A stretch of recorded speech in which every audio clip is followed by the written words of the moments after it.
కవిత నివాసంలో తనిఖీల సమయంలో ఈడీ అధికారులతో కేటీఆర్ వాగ్వాదానికి దిగారు. దీంతో కేటీఆర్ పై ఈడీ కేసు నమోదు చేసింది. తమ విధులకు ఆటంకం కలిగించారని ఈడీ ఆరోపిస్తుంది. ఇదిలా ఉంటే కవితకు మద్దతుగా కేటీఆర్ కూడా ఢిల్లీ వెళ్తున్నారు.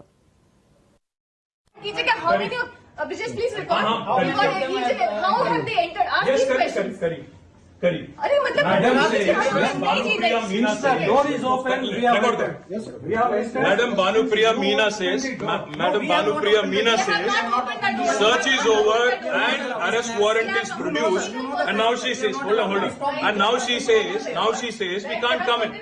Family cannot come in, and she also says that she has no transit warrant, she cannot produce before a magistrate, but she wants to make a case. Listen, you have given an undertaking in Supreme Court, and now you're violating it. You're in serious trouble.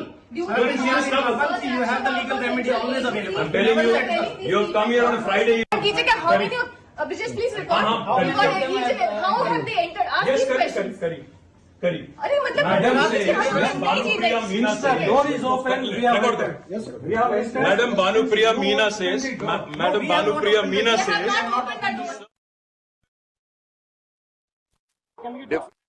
చేయకున్నదేం లేదు అని వాళ్ళు అంటున్నారు.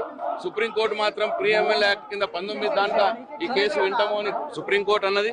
కాబట్టి ఇది పూర్తిగా చట్టానికి వ్యతిరేకంగా వీళ్ళు చేస్తా ఉన్నారు, రాజ్యాంగానికి వ్యతిరేకంగా వీళ్ళు చేస్తా ఉన్నారు.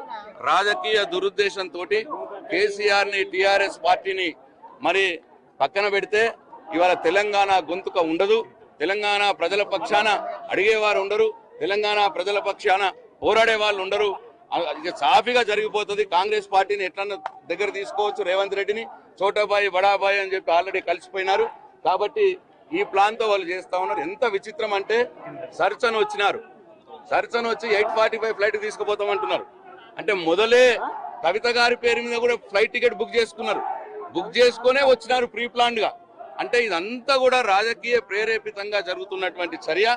దీంట్లో ఏమీ లేదు. సర్చన్ వచ్చినారు, మరి ఏం బయటపడ్డాయో చెప్తలేరు, ఊరికే కావాల్సుకునే తీసుకుపోతామని చెప్తా ఉన్నారు. కాబట్టి డెఫినెట్ గా దీని వ్యతిరేకంగా దీన్ని పూర్తిగా ఖండిస్తా ఉన్నది టీఆర్ఎస్ పార్టీ, బీఆర్ఎస్ పార్టీ.